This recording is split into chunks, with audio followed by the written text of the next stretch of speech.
নমস্কার বন্ধুরা, কুহুস কিচেনে আপনাদের স্বাগত। তো আবারও আয়া পড়ছে একটা নতুন ভিডিও লিয়ে। তো আজকে আমি ছানার বড়া করে তরকারি করে যেমনি আমি এটাই আজকে আপনাদের সাথে শেয়ার করব, মানে ছানার কোফতা কারি।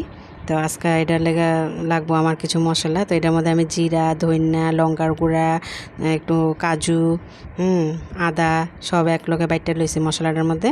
আর লাগবো আমার ছানা। তো এখানে 250 গ্রাম ছানা নিছি। ছানাটার মধ্যে অল্প একটু ময়দা নিছি, তারপর একটু হলুদ গুঁড়া, আর নিছি হইলো কয়েকটু লবণ আর কালো জিরা। তো এটি দিয়ে সুন্দর করে মাখন লাগবে। ছানার কোফতা কারি সবাই করতে জানে, তো আমি করছি কেমনে এটাই আপনারা লগে শেয়ার করলাম একটা আর কি। যাই হোক, তো এখানে আমি কালো জিরা দিয়ে দিছি, দিয়ে এটা সুন্দর করে কসলায় কসলায় মাখন লাগবো, মানে সুন্দর করে মিহিন করে মাখন লাগবো। মাইখা তারপরে অন্য কিছু করুন, মানে বড়াটা বানান লাগবো আর কি। তো এখানে মাখামাখি আমার চলছে। তো এইভাবে একদিন কইরা খায়েন, আমি যেভাবে করছি। কেটা কেমনে করে জানি না, আমি এইভাবে করি নিরামিষের দিন। এইভাবে ছানার বড়ার তরকারি করলে বেশ খুব টেস্ট হয় তরকারিটা।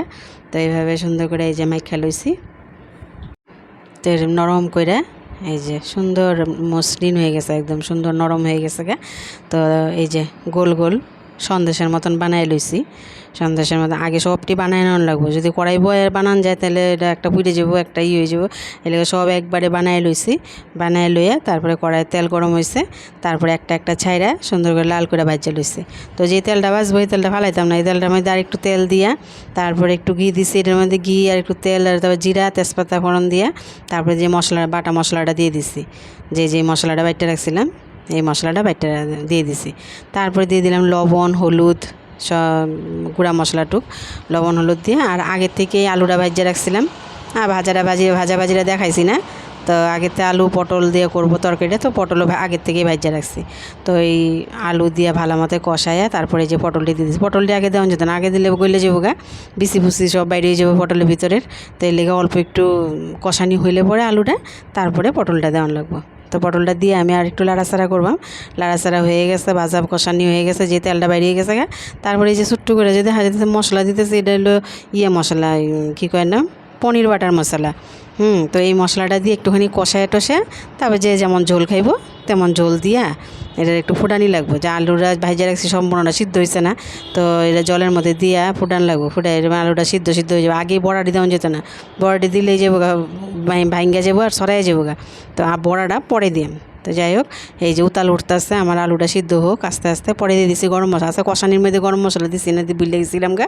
তো যাই হোক, আমি পরে বড় গরম মশলাটা দিছি, দিয়া উতাল উঠবো আস্তে আস্তে হোক এটা। তো এই হলো এটা আলু পটল দিয়া ছানার বড়ার ডালনা। তো একদিন এইভাবে করবেন নিরামিষের দিন।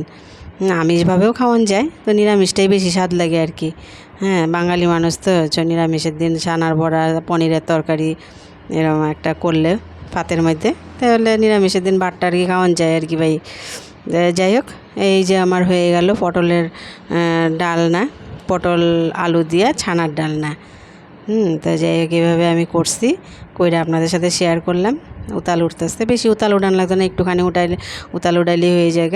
তো নাহলে বেশি উঠাইলে আবার যে ছানার বড়ার ভিতরের যে আছে সব নাড়ি বুড়ি বাইরে যাবো গা। তারপরে একটু ঘি দিয়ে দিছি, ঘি দিয়ে নামাইলে আসছি। তো এই হয়ে গেছে আমার আলু পটলের ডালনা। যদি ভিডিওটা ভালো লাগে তাহলে আমার চ্যানেলটাকে সাবস্ক্রাইব করে দিন। ধন্যবাদ।